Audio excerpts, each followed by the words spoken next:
Olá, sejam bem-vindos! Você nunca ouviu falar em proteção de dados?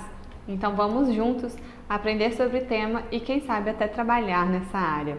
Eu sou Larissa, advogada e consultora em proteção de dados e vou te mostrar como sair do zero até fazer o seu primeiro programa de conformidade em proteção de dados. E hoje nós vamos falar aqui de alguns conceitos básicos que a LGPD trouxe para a gente. O primeiro deles foi o dado pessoal. Afinal de contas, o que é o dado pessoal? Dado pessoal é toda informação que identifica ou possa identificar o titular de dados, uma pessoa física.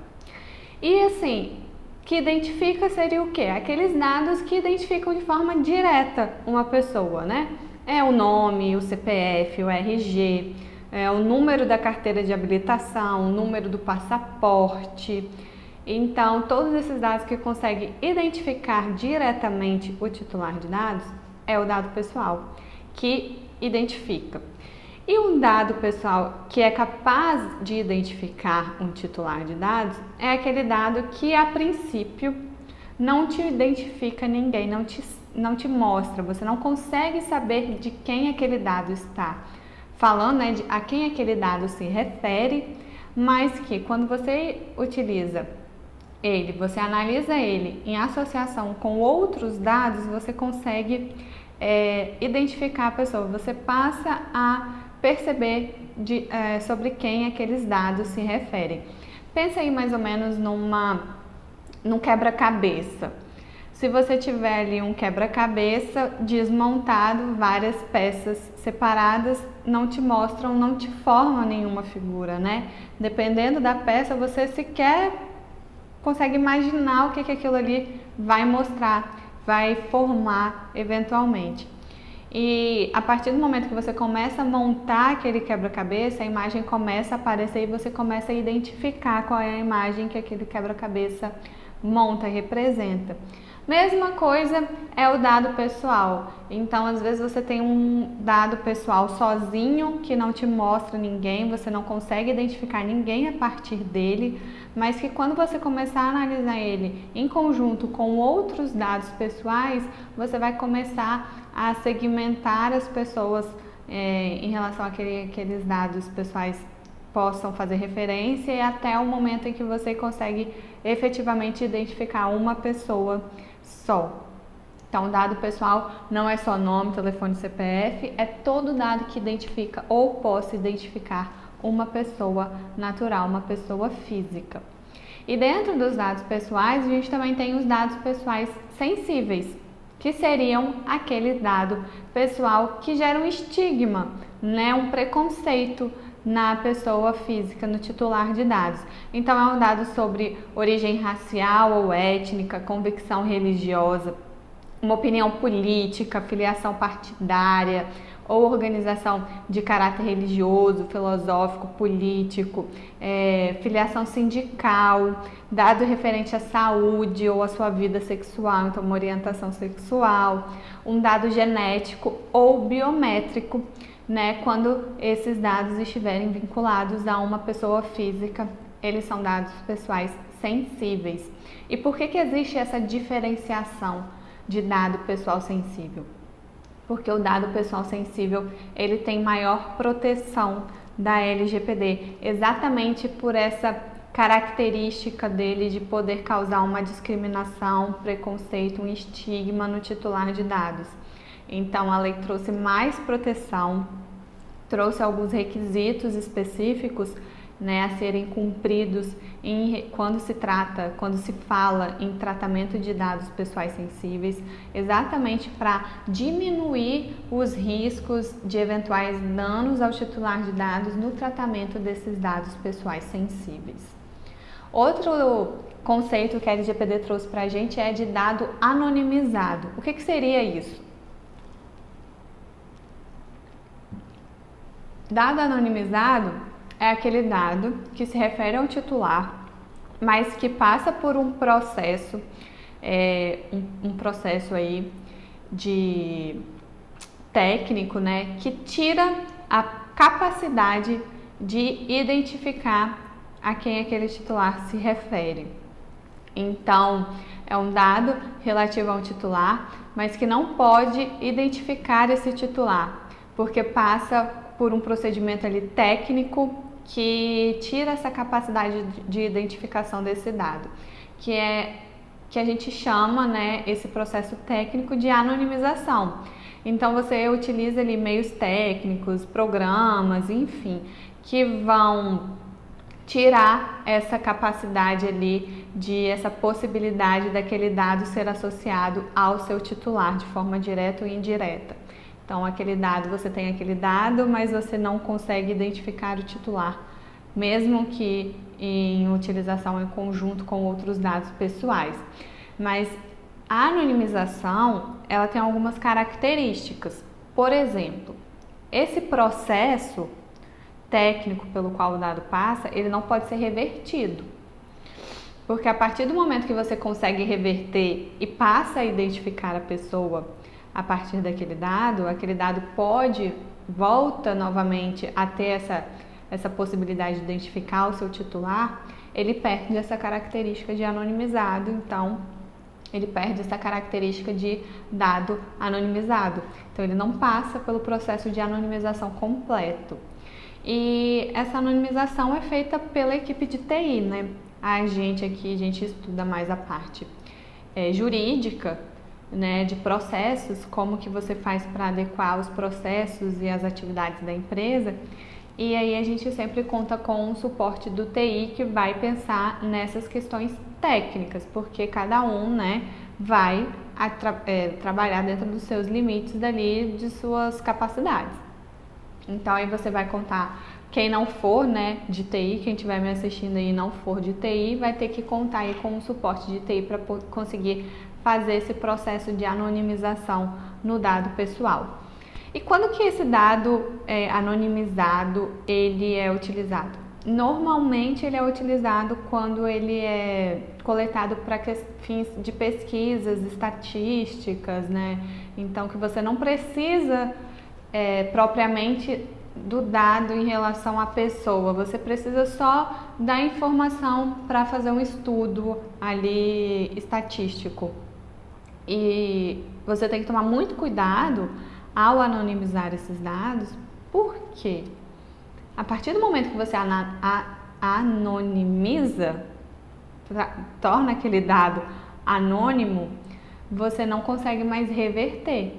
Então, você tem que ter certeza que você não vai precisar identificar o titular daquele dado quando você estiver utilizando. Porque depois que você passar ele por esse processo de anonimização, você não vai conseguir mais reverter. Então, utilize ele sempre em última instância como o último mecanismo de proteção ali do seu banco de dados. E lembra que eu falei que a anonimização não pode ser revertida?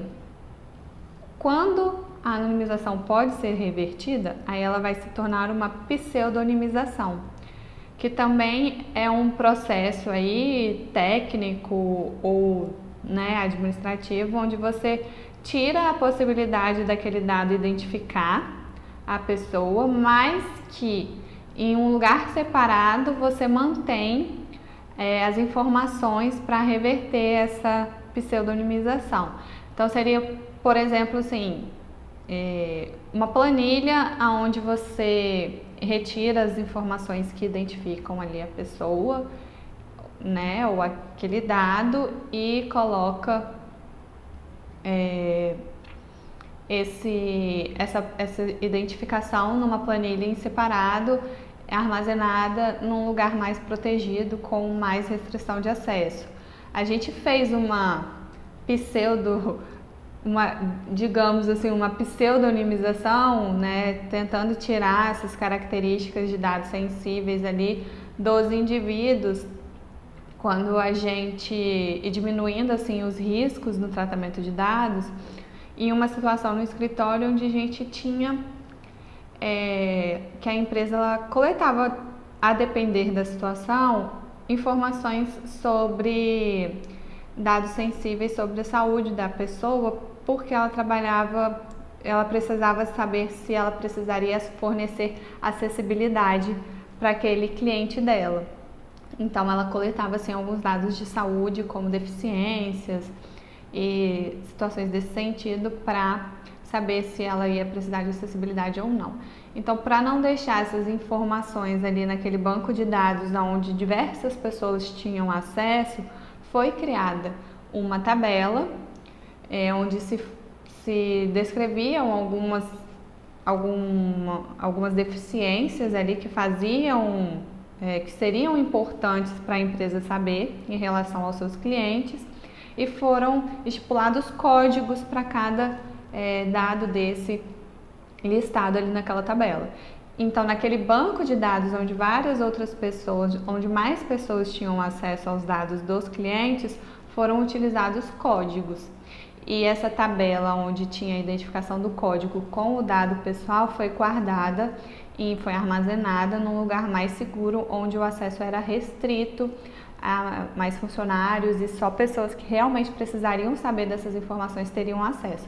Se aquele banco de dados vazar, por exemplo, ou outra pessoa não autorizada tiver acesso àquele banco de dados, aonde estão essas informações, não vão ter acesso a essa informação de saúde desses clientes, né, desses eventuais clientes que tenham essas características e que a empresa precisa saber para prestar os seus serviços. Então, essa aí é um exemplo prático de uma, digamos, pseudonimização para diminuir os riscos ali da empresa em relação ao tratamento de dados pessoais sensíveis. Então, a gente viu aqui até agora dados pessoais sensíveis, dados anonimizados e pseudonimização. Outro conceito trazido pela lei é o de titular de dados. Quem é, então, o titular de dados? O titular de dados é toda pessoa natural, toda pessoa física a quem o dado se refere, a quem o dado faz referência, que somos nós, pessoas físicas aqui, que temos os dados pessoais que são utilizados pelas empresas ou até mesmo por outras pessoas físicas. Então, são os donos dos dados que são tratados. Agente de tratamento também é um outro conceito que a lei traz, que são as pessoas que tratam os dados pessoais. Quem são essas pessoas? O controlador e o operador de dados. Então, existem duas figuras no tratamento de dados, como agentes de tratamento, como pessoas que tratam os dados pessoais, que são responsáveis pelos dados pessoais. E existe essa diferenciação entre controlador e operador, por quê? Porque a lei traz responsabilidades diferentes para cada uma dessas figuras. Então, é necessário que você saiba identificar muito bem na relação do seu cliente quem é controlador e operador, para você conseguir estipular essas responsabilidades, né, e amarrar ali o contrato para que o seu cliente não tenha mais responsabilidades do que aquelas previstas em lei, né, e possa sim, então, garantir aí, dar mais segurança nessa relação contratual para o seu cliente. Então, controlador é a pessoa jurídica ou a pessoa física que determina, que manda no tratamento de dados, que fala como que o dado vai ser tratado, que, né, tem a autoridade ali para dizer sobre o tratamento de dados. Ela vai decidir o porquê que aquele dado vai ser tratado, quais são os dados que vão ser tratados e como eles vão ser tratados, o que vai ser feito com aquele dado, né? Ele tem o poder de decisão sobre o tratamento de dados. Enquanto que o operador é a pessoa que vai cumprir a ordem do controlador. Então, ele vai realizar aquele tratamento de dados exatamente da forma como o controlador determinou que aquele dado fosse tratado. Ele vai seguir as instruções do controlador. Um exemplo, a gente pode pensar aqui num call center, né? Nessas empresas de de call center mesmo, que ligam em nome de outras empresas. Então, imagina aí uma relação entre um banco e um call center. O banco tem uma lista de clientes inadimplentes, nome e telefone de clientes inadimplentes e o número do contrato que está ali em aberto. o banco vai contratar esse call center para que esse call center ligue para essas pessoas e peçam a essas pessoas que procurem um banco para ver, né, discutir ali, negociar aquelas dívidas daqueles contratos. Então vejam que o banco se assume a posição de controlador, porque é ele quem decide, ele tem o poder de decisão do que vai ser feito em relação ao tratamento dos seus dados ali, dos seus clientes, enquanto que o call center vai ser o operador, porque ele vai fazer estritamente aquilo que o banco determinou que ele fizesse, que é ligar para aquela lista de clientes e falar para aqueles clientes procurarem um banco para discutir aquele contrato. Então, um tem poder de decisão, enquanto que o outro não. O outro só realiza aquilo que foi determinado pelo controlador. Mas além do controlador e operador, existe também uma situação de co-controle, né? O que seria isso? Seria numa mesma atividade, assim, né? No mesmo tratamento de dados, existem mais de um controlador, existem 2 controladores que têm poder decisório naquele tratamento. Então, um exemplo que a gente pode citar seria um escritório de contabilidade, a contratação de um escritório de contabilidade. Então, vamos supor que a empresa, seu cliente, contrate uma contabilidade para prestar alguns serviços contábeis para ela. Então, a empresa que contratou a contabilidade vai determinar quais serviços, né, e quais dados que ela quer que sejam tratados e para que finalidade, e como, e quando, e alguns pontos. Mas a própria contabilidade também vai determinar alguns pontos desse tratamento de dados, porque ela é quem tem a capacidade técnica ali naquela relação contratual para decidir qual é a melhor forma de fazer aquele determinado tratamento de dados, quais são os dados que seriam necessários, se haveriam outros dados a serem utilizados. Então ali a gente tem que analisar nessa situação de co-controle, de co-controlador, quem tem poder decisório. Se as duas partes tiverem poder decisório sobre o tratamento daqueles dados, as duas partes vão ser controladoras. Então vai muito depender aí do contrato que for fechado, né, entre esses 2 agentes de tratamento, das responsabilidades e das atividades ali contratadas. Mas esse é um tema muito específico, com outros exemplos muito... A linha é muito tênue entre co-controle e controlador operador. Existem diversas situações que causam muitas dúvidas e então a gente vai tratar sobre esse tema num encontro específico, porque aqui hoje vai ficar muito profundo e vai estender muito aqui esse encontro de hoje. Então vamos deixar esse ponto para o futuro, para a gente conseguir discutir bem aí essas situações dos agentes de tratamento. Mas um ponto eu preciso chamar a atenção de vocês, que esse é um erro que acontece muito em relação aos agentes de tratamento. Muita atenção quanto a isso. Empregado da empresa não é operador. Vamos lá, repitam, é um mantra. Empregado não é operador. A relação controlador e operador são entre duas empresas, 2 agentes de tratamento, ou 2 empresas ou 2 prestadores de serviço. Por mais que não seja, né, empresa com empresa, sejam pessoas físicas se relacionando, mas um presta serviço para o outro, não é um trabalha para o outro. Então, o dono da empresa não é controlador. E o empregado da empresa não é operador. A empresa ou é controladora ou é operadora, dependendo da relação. Mas dentro da empresa não existe hierarquia entre controlador e operador, tá certo? Mantra, repitam comigo, empregado não é operador. Por favor, não vamos cometer esse erro de falar que o empregado da empresa é operador. Por favor. Isso é muito feio de acontecer. Não deixem que isso aconteça com vocês. Então, ou a empresa como um todo, dono, gerente, empregado, faxineiro, qualquer pessoa que esteja ali dentro da empresa, ou ela é como um todo controladora ou ela é operadora. Então, revisando o que a gente viu até aqui, os conceitos que a gente tratou foram dados pessoais sensíveis, dados anonimizados e a pseudonimização, e os agentes de tratamento, que são o controlador, operador. A gente falou que empregado não é operador, né? Empregado não é operador, empregado faz parte da empresa, quem é operador é a empresa, ou a empresa é operadora, ou a empresa é controladora. E a situação de co-controlador, de co-controle.